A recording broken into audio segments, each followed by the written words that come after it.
Botad police પર હુમલાના મામલે ધારાસભ્ય ચૈતર વસાવાનું મોટું નિવેદન સામે આવ્યું છે અને તેમણે ભારતીય જનતા પાર્ટી પર ગંભીર આરોપ પણ લગાવ્યા છે અને પોલીસને પણ આડે હાથ લીધી છે।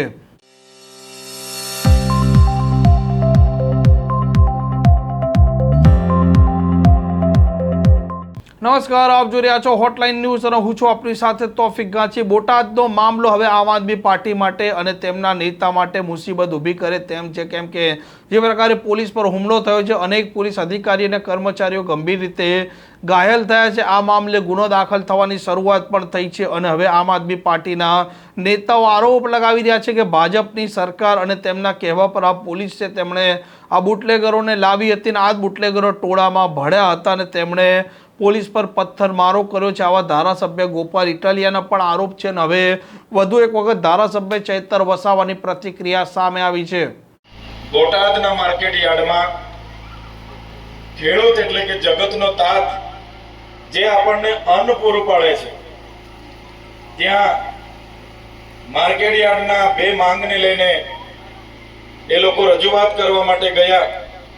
એક બાજુ સરકારે જાહેરાત કરી કે સરકાર ટેકાના ભાવ 1622 રૂપિયા કપાસ એક મણના કપાસના આપશે અને 1200-1250 રૂપિયા વેપારીઓ આપીને જ્યારે લૂંટ કરતા હોય એ જ પ્રકારે મગફળી, મકાઈ જેવી બાબતોની રજૂઆત કરવા માટે જ્યારે ખેડૂતો માર્કેટ યાર્ડમાં ભેગા થયા અને ચેરમેનને ખાલી બે માંગણી કરી, ત્યારે આ બે માંગણીનું નિવારણ લાવવાની જગ્યાએ, એનું સમાધાન કરવાની જગ્યાએ ખેડૂત આગેવાન રાજુ કરપડાને પણ ધરપકડ કરી લેવામાં આવી।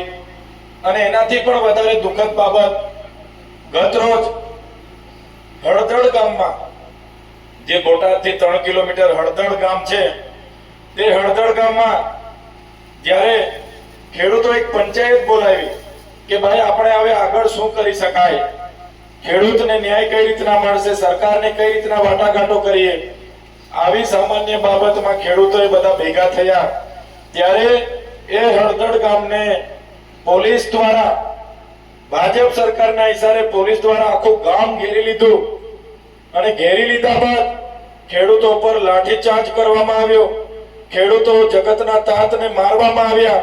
કેટલાક ખેડૂતો નાસભાગમાં ઘરોમાં ઘૂસી ગયા તો ઘરોના દરવાજા તોડી નાખવામાં આવ્યા અને ખેંચીને ત્યાં મા બહેનો હતી એમને પણ ડરાવવામાં આવીને ખેડૂતો સાથે જે અત્યાચાર થયો છે, જેનો અમે સખત વિરોધ કરીએ છીએ અને આજના દિવસને કાળો દિવસ મનાવીએ છીએ। અંગ્રેજોના શાસનમાં પણ આટલી બધી તાનાશાહી નહોતી। 30 વર્ષના આ ભાજપના શાસનમાં જગતનો તાત એ માત્ર ન્યાય માંગે છે, એને કોઈ અંગત સ્વાર્થ નથી। આખું વર્ષ ખેતીમાં મહેનત કરે છે, પરસેવો પાડે છે, મોંઘવારીને દિવસે ને દિવસે મોંઘવારી વધે છે, એના પાકનો ભાવ નથી મળતો, એ ન્યાય પણ આ ભાજપ સરકાર આપી નથી શકતી। 30 વર્ષની સરકાર, એના મંત્રીમંડળ, એમની સરકાર નિષ્ફળ ગઈ છે। ત્યારે કૃષિ મંત્રીએ રાજીનામું આપી દેવું જોઈએ અને જે ખેડૂતોને મારીને પોલીસ દ્વારા ડિટેન કરીને, ધરપકડ કરીને 250 જેટલા ખેડૂતોને પૂરી દેવામાં આવ્યા છે, એમને આજે પાણી પણ નથી આપવામાં આવતું, જમવાનું પણ નથી આપવામાં આવતું।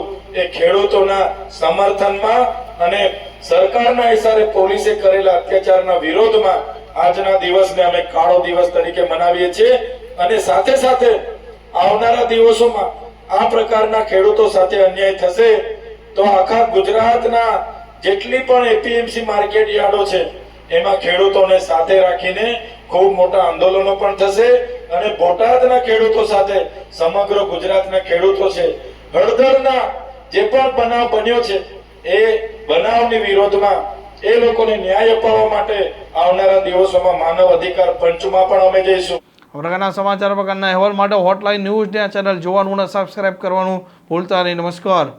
આવા પ્રકારના વિડીયો તમને જોવા ગમતા હોય તો હોટલાઇન ન્યૂઝ ચેનલને લાઇક, શેર અને સબસ્ક્રાઇબ કરો।